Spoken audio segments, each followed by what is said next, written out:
Hey everybody, Cosplay Freddy here with another exciting episode of Movies on the Run. This is the rating system where I give my rating system instead of doing a 1 through 10 or 1 through 5, I rate it by running races. So there's the 5K, the 10K, the half marathon, the full marathon, and the ultra. That's my rating system. So the movie we're going to talk about today is one of my personal favorites of the first movie, The Strangers.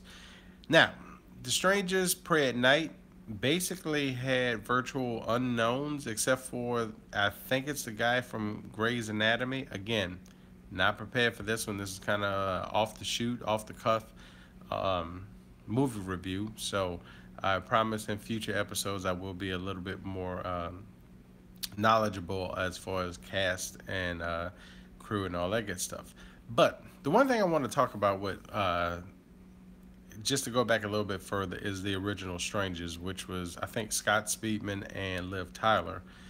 And that was a great film. Again, not just because it was shot in Louisiana, but the fact of the matter is it was suspenseful, it was spooky, there were no jump scares that I could remember.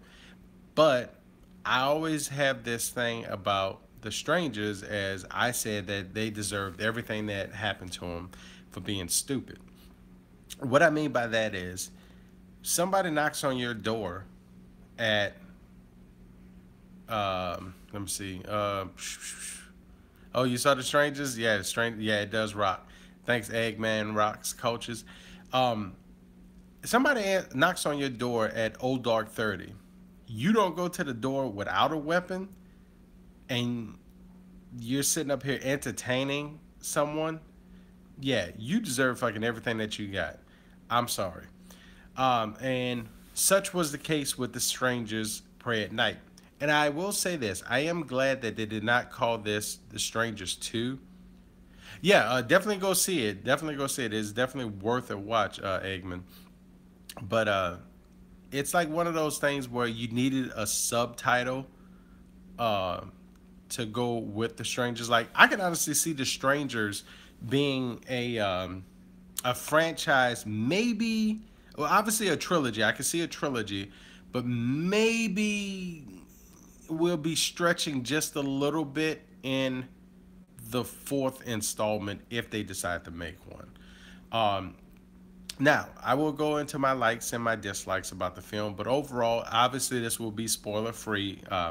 As a filmmaker, I feel that, spoilers will definitely take you out of the movie because you already know what to expect.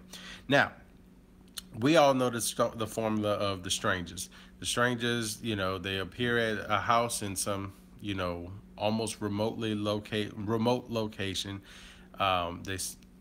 They attack like sharks. It's almost like the strangers themselves are great whites. And when they attack, they go one in at a time. And then it turns into deep blue sea where they were mako sharks, where then they attack all at once. But it's methodical how they do it. Everything is structured. And that's why I think the first Strangers was such a good movie, and you either loved it or you hated it. A lot of people hated it because it was too slow because they were expecting jump out scares and these supernatural, superhuman killers instead of real people doing realistic things to unsuspecting victims. And that's where my issue comes into play for Pray at Night. Now, the premise is pretty much a good setup. Not only do you get, and again, this isn't spoiler, but you get the strangers in a more, what seems like more comfortable atmosphere and a more comfortable, setting because of the fact that the place that they're at is basically closed for the summer. Um, Again, without giving too much away, but it turns into this whole Friday the 13th thing where they just so happen to appear everywhere that the victims are, and we go from to the fore in this particular movie, which is great. I mean, sometimes you don't need a movie like this to have too many people, because basically it all boils down to three strangers against whoever the victims are. The other thing said with that is, I noticed between this movie and the second movie, there is a lot of divide and conquer aspects when it comes to the strangers. So I definitely do appreciate that. Um, so with that being said, they do that same thing in Strangers Pray at Night. The disconnect to me comes in. It's like they know, like I said before, exactly where these people are going to be. Whereas with the one house in the first movie, you basically kind of can corner the market, no pun intended, um, when you have everyone in one location, which is a house. And obviously, the house in the first movie had multiple rooms, but there was no way out. There was no real way of them to get away. Whereas with this new location, there's various different places that the victims can get away from. And with the strangers, I noticed the mannerisms were just a little bit different, and they did something that I did like, but I didn't like at the same time. But I kind of grew to accept it. There were close-ups on the killers, where I can't remember, and I have to watch it again, but I'm almost 98% sure that when the first movie, when it showed sort of close-ups on the strangers themselves on their masks, you didn't see their eyes, which I think was more menacing, because it made it look like, they were hollowed out. Like, obviously eyes are the windows to the soul, and it makes your villain, uh, to me, more evil when you don't see the eyes. Now, it also, that depends too, because look at Michael Myers. There's shots when you see Michael Myers without his eyes, but when you see the close up, and you always think back to what Dr. Loomis said, when he looked in his child's eyes, he saw the blackest eyes, the devil's eyes. There's no emotion there. Well, Friday the 13th, the same thing. When you see Jason now, you see close ups and you actually see the eyes.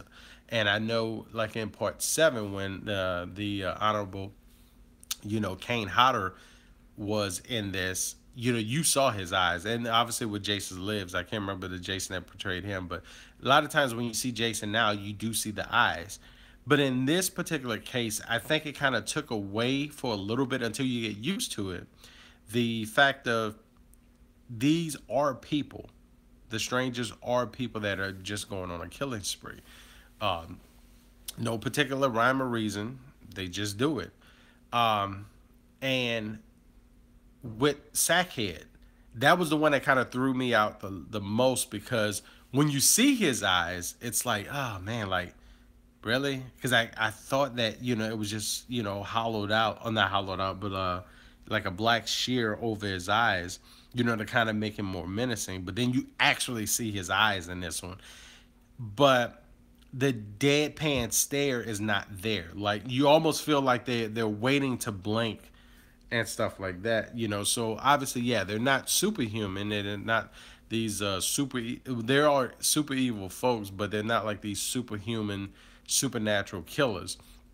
So like I said, once I got used to that, because the director decided to linger on, and there's the scene from not the tunnel, but the young girl, the young victim is like, oh, why, please leave us alone, why are you doing this? And Dollface comes out and is like, we're just getting started. And when they show it from the preview, it looks crazy. Like, oh shit, like this girl, that was like one of the few jump scares that were legit. But then they kind of linger on her, and you see her eyes, and she's just constantly looking up as the girl is running away. And I felt that that's why it takes you out of it, because they lingered on it just a little bit too long, where it should have been just, she's just getting started, she pops in, and then that's it, the girl just goes. But to actually show Dollface watching her leave just kind of took me out of it just a little bit. Again, I can't talk about it too much because it will spoil a lot, but I will say this. I do look forward if there's a third movie coming. I want to see the direction that they're going to actually go this way with it. And I think it'll be.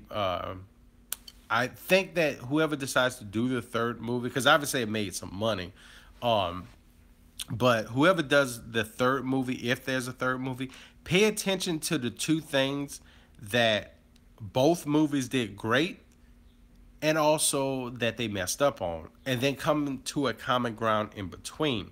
Don't make them supernatural. Don't make them, superhuman, which this movie kind of made that happen. And not in a like they can't be stopped sort of way, but it was like, they were exactly where they knew the victims were going to be before the victims were there. Like with Dollface being in that little concrete pipe, how did she know she was going to go there? And this is where it comes to the fact of like the sharks, or the sharks from Deep Blue Sea, or let's just say a pack of wolves, because I think that'd be a better metaphor for the strangers. They hunt in packs, but they separate to kind of corner the victim, which I thought was good. I mean, that just goes to show the animalistic trait of the strangers. But at the same time, how long was Baby Doll waiting in that pipe for one of her victims? How long was I'm gonna call her Tamara, not Baby Doll. Baby Doll is the blonde headed pinup girl, is the one that was with the black hair, and it's just like, okay, well, how long are these people waiting here? How long is Sackhead, just driving around looking for his victim? How come nobody hears this damn truck, as it's driving around? It has, like, when you see the truck, because the truck also, don't forget, the truck is also a character, because that's the transportation of the strangers. And I love that. I love the fact that they get around by a logical means, but at the same time, it's like, come on, like, no one hears this damn truck. Now, if you're in an isolated place, nobody hears this damn truck. Come on now. I know it's a movie, but it's things like that, that as an audience member and a filmmaker, that I pay attention to, because to me, in the dead of night, everything, all sound, everything, your senses is amplified because there's nothing going on. There's no noise pollution. So you would be able to hear in the distance vehicles because of the way that sound is going to travel. Now, if you're in the dense woods, obviously not. But this was not the dense woods. This was a park. And like I said, I don't want to say what it is because I don't want to spoil it, even though I don't think it will. But at the same time, it was just stuff like that that just kind of took me in and out of it. Now, I know a lot of people have reviewed this and they talked about the sheer stupidity, again, of the characters. There are times when they could just kill the strangers and they don't take advantage of that, which is true. But in the sense of the way certain things were going, I mean, and as a dad, if I was in that situation, I'm shoot first and ask questions later. First off, I'm not answering the door without something in my hand or something ready to put 15 friends of mine into whomever and quick release, quick release of the clip and pop it in another one. Like, that's just me.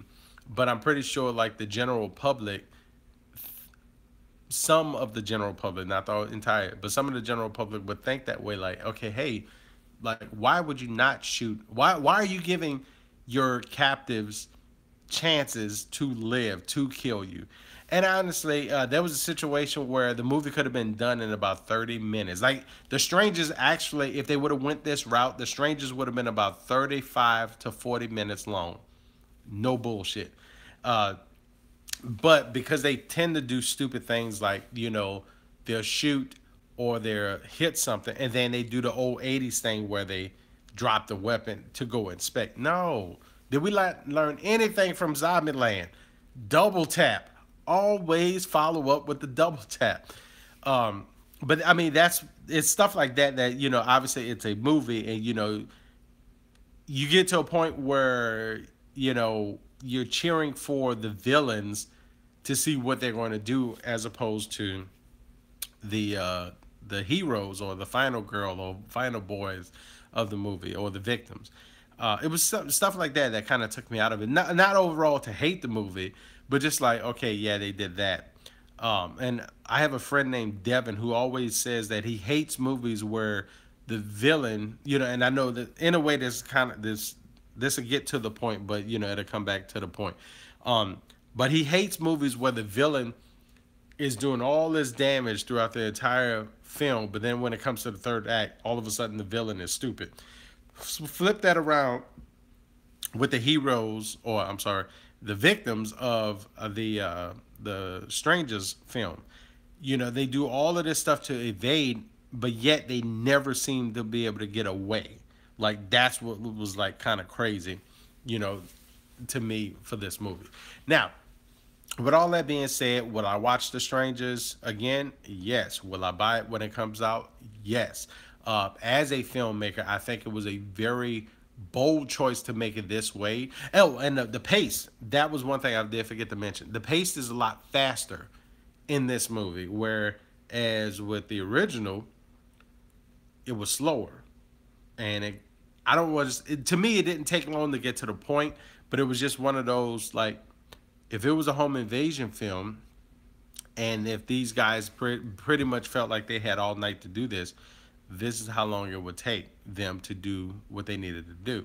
Whereas with this one, it's like, it's once it starts, it just goes until the end, and it's like you really don't have any room to breathe. And I think that was perfect because of the fact of the situation that the victims were in. They were on a constant chase of running. And I thought that was really good. With the third installment, let's see what happens if we kind of do a little mix of both, if possible. So, now, again, all that being said, I did enjoy the movie. And now for the rating. Now, let's go back to our rating system again. There's the 5K, the 10K, the half marathon, the full marathon, and the ultra. And I'm going to give Strangers Prey at Night, I'm going to give that one a half marathon with a 5K attached, just for good measure. All right, hope y'all enjoy. Thank you all for those that tuned in. I appreciate it, and definitely follow on my YouTube page, Freddie Lee, the number 3. That's capital FRDDIE space capital LEE space and the number 3. Definitely check out all of my videos. Like, subscribe, comment, both positive and negative. Anything that help me build my brand and my channel up to greatness. All right, everybody, take it easy. Freddie Lee Jones III, aka Cosplay Freddie. Cosplay Freddie out. Out.